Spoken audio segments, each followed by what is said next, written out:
Muito bem, vamos receber mais uma vez a consultora legislativa e jornalista Beth Veloso, titular da nossa coluna Papo de Futuro. Oi, Beth, tudo bem? Bom dia, Márcio. Bom dia, ouvintes.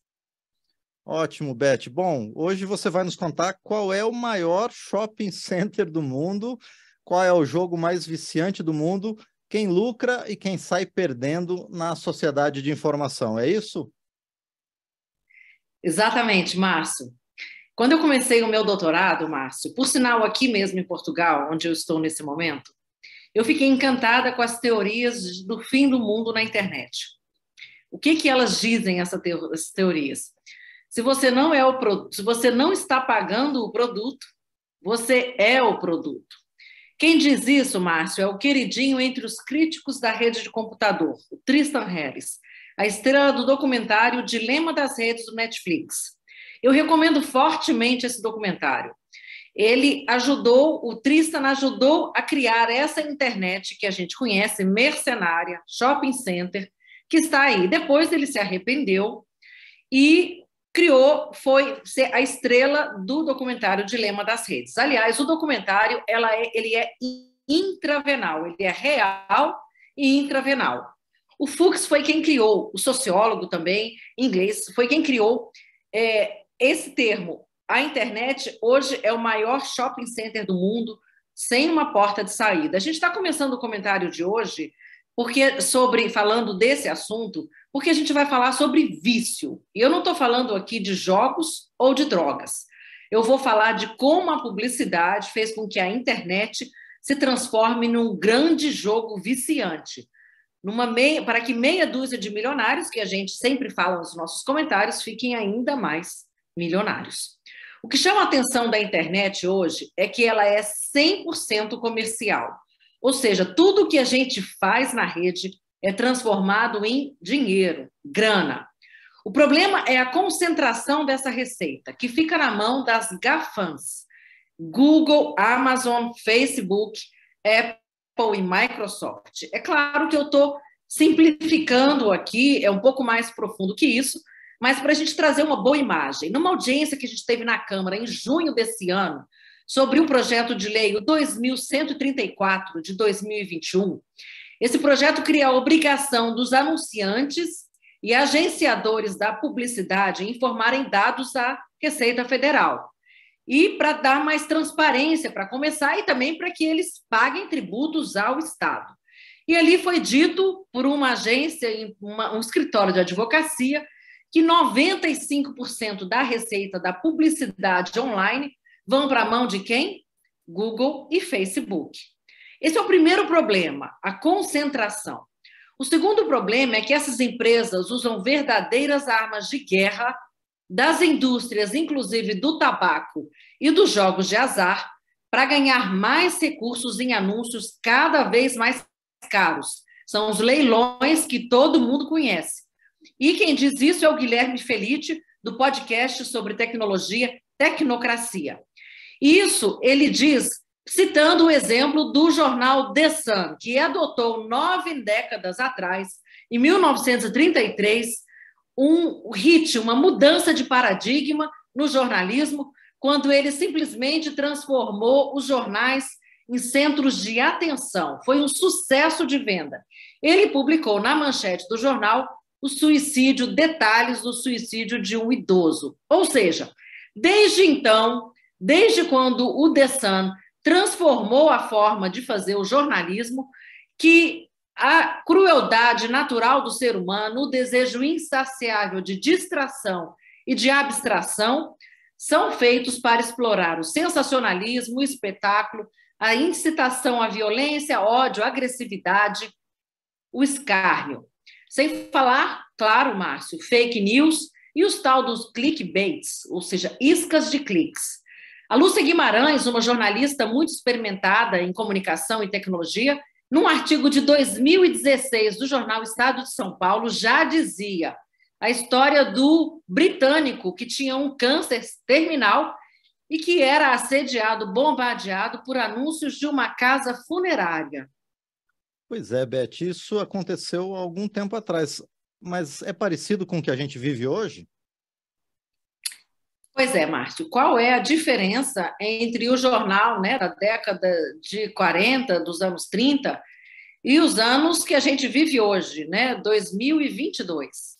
Ao investigar a publicidade durante a pandemia de Covid, Matheus Debermelin e Ana Mello, investigadores aqui da Universidade do Minho, em Portugal, afirmam que as redes sociais são muito eficazes, muito mais eficazes do que as mídias tradicionais. Não apenas por serem mais abrangentes ou mais velozes, mas porque as redes online apelam para a neurociência, na perspectiva da ciência das emoções. Eu falei isso num dos comentários recentes, com o auxílio da inteligência artificial.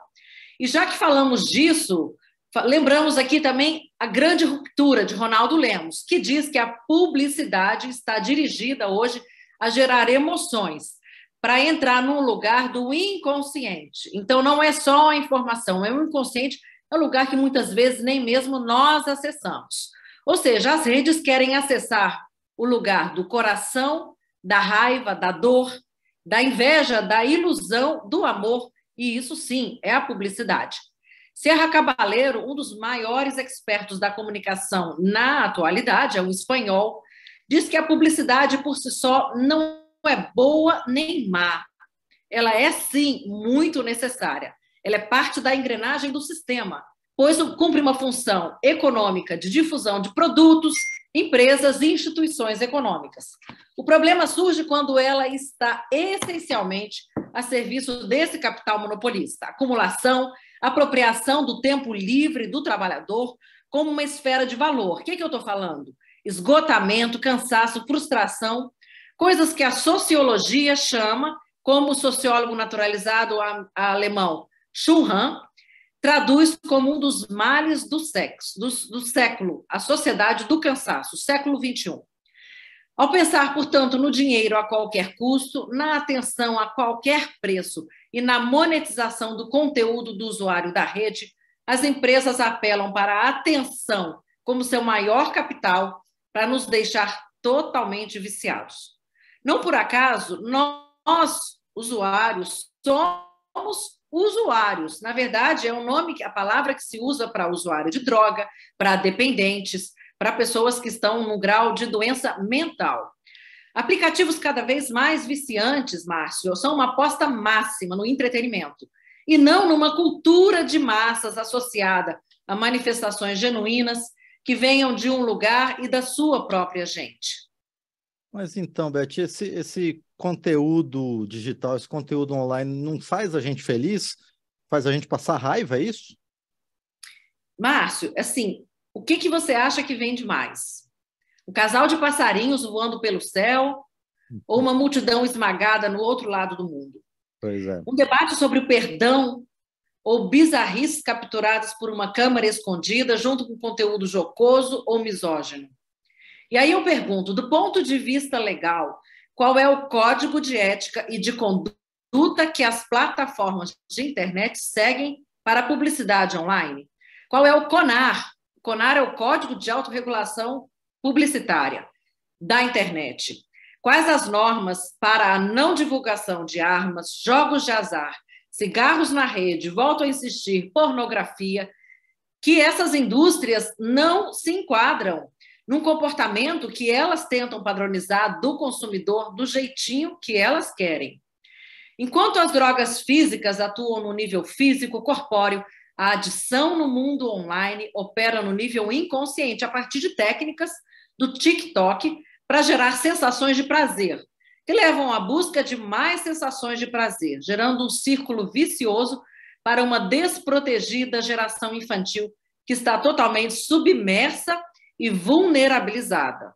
A Constituição brasileira, Márcio, artigo 220, impõe limites para tabaco, agrotóxicos, medicamentos, publicidade desses produtos, mas a internet é extraterritorial, certo? Então, como diz Serra Caballero, a finalidade da publicidade é produzir homo consumers. E para romper esse ciclo de escravidão, que nós, da teoria, chamamos de era da mercadoria, da mercancia, é preciso buscar a liberdade de expressão, repensando a publicidade como uma forma de colonização das nossas mentes. Ou seja, convocar o Estado a regular porque a publicidade constrói não apenas um sentido, mas um poder político dentro de uma arena midiática onde é preciso viver e não mais e não apenas consumir. Sim, a rede precisa ser regulada pelo Estado, assim como a televisão e o rádio, por sinal, inclusive e os jornais, apesar de não ser permitido censura no Brasil, também o foram. Bom, e Beth, quanto ao fato de que a internet está atrelada às lógicas de lucro do capital, em que o jogo do vale tudo segue as regras do consumo e do lucro máximos na chamada sociedade da atenção que você já citou, na era da mercadoria, o que a gente pode fazer? Márcio, em termos estruturais, eu sinceramente não vejo muito o que fazer, a não ser a gente sentar, chorar e orar pelas nossas crianças. Ah, mas você está sendo muito apocalíptica. O Tim Hu compara o lucro das redes com o lucro da colheita agrícola e chama os donos das plataformas de mercadores da atenção. A verdade, a grande verdade, Márcio, é que a comunicação hoje, ela é o poder, ela detém o poder, e quem detém esses meios detém toda a fonte do poder. É como o crítico Evgeny Morozov, gosto muito dele, ele é um dos pioneiros nesse pensamento diferenciado em tentar remar contra a corrente, e ele é chamado, não por acaso, de o herege da rede, em que qualquer regulação pode ter, inclusive, um efeito band-aid, ou seja, ser um mero solucionismo, uma solução pacata, opaca, se não houver uma atitude ética para privilegiar o humano e não o consumo humano. Outras soluções mais radicais, como, por exemplo, estatizar o Google, defendidas por Snerk, eu não sei exatamente como pronuncia o nome dele, é um socialista canadense que ensina em Londres. Ele conhece o termo capitalismo de plataforma e ele defende, sim, que o Google seja estatizado, seja transformado num aparelho do Estado como uma ferramenta de comunicação de massa que é. Mas isso não seria, pelo menos na conjuntura atual, no meu ponto de vista, realista. Portanto, eu iria agora para dicas, porque a gente, na verdade, também tem o poder. O poder é individual e ele é irrevogável dentro da perspectiva do indivíduo. E por isso vamos a algumas dicas para a gente se proteger da ditadura da publicidade nas nossas vidas. Primeiro, desligar as notificações dos aplicativos, que são o gatilho da sociedade da atenção. Eu diria, na verdade, que esse é o mandamento número 1 para quem quer o mínimo de autorregulação e controle do que faz na internet. Segundo, navegando no modo privado para fugir da publicidade customizada e dos algoritmos, ou seja, você abre uma janela privada, assim você não vai ser tão bombardeado pela publicidade. Tem várias formas de fazer isso, é só pesquisar ali no Google, no irmão Google. Evitando conteúdo sensacionalista, simplesmente não assista. Se você usa muitos aplicativos, usa muito o computador, tire muitos aplicativos do celular, porque o celular ela é a nossa extensão. Então, isso ajuda a controlar a sua compulsão por estar acessando o dispositivo o tempo todo. Tente ficar mais no computador. Fazendo um detox também, para você desligar o celular, colocar no modo avião a cada 1h30, depois dar um intervalo de meia hora. Isso funciona bastante. Inclusive, a ciência ligada às pesquisas de saúde na tecnologia, o uso saudável da tecnologia, já demonstraram isso.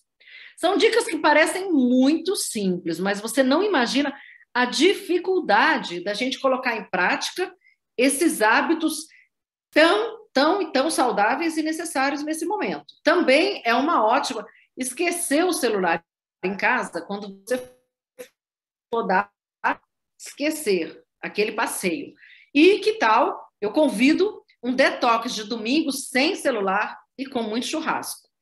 Por fim, se o vício for realmente muito grande, e isso já aconteceu inclusive comigo, Peça a um familiar que esconda o seu celular e só devolva quando você tiver, de fato, agora uma ironiazinha, os primeiros sinais mais sérios de abstinência, abstinência mesmo, aquela que você começa a tremer. Eu queria, Márcio, encerrar esse comentário, então, na perspectiva do budismo, que, na verdade, foi o que eu convidei lá no início, né? A publicidade dentro da leitura do budismo e do prazer. A busca do prazer, que é a meca da internet, é a principal causa do samsara. O que é o samsara? O samsara, para os budistas, ele representa o ciclo da vida, da morte e renascimento, e isso sim é a fonte do sofrimento. Para os budistas e hinduístas, o prazer tem como fonte primária a dopamina, o hormônio que tem como objetivo a busca por mais dopamina, ou seja, a busca pelo prazer como forma de aliviar a ausência do prazer. Olha que loucura. Num círculo vicioso que é a âncora mestra da publicidade online. Tudo se fecha em torno do mundo da publicidade online. Portanto, a dopamina é o que a gente precisa hoje para viver, para sobreviver, mas também para perpetuar o nosso sofrimento. Encontrar a paz só é possível mediante a renúncia a tudo que está aí. E aí eu pergunto para o nosso ouvinte: você está realmente disposto a isso?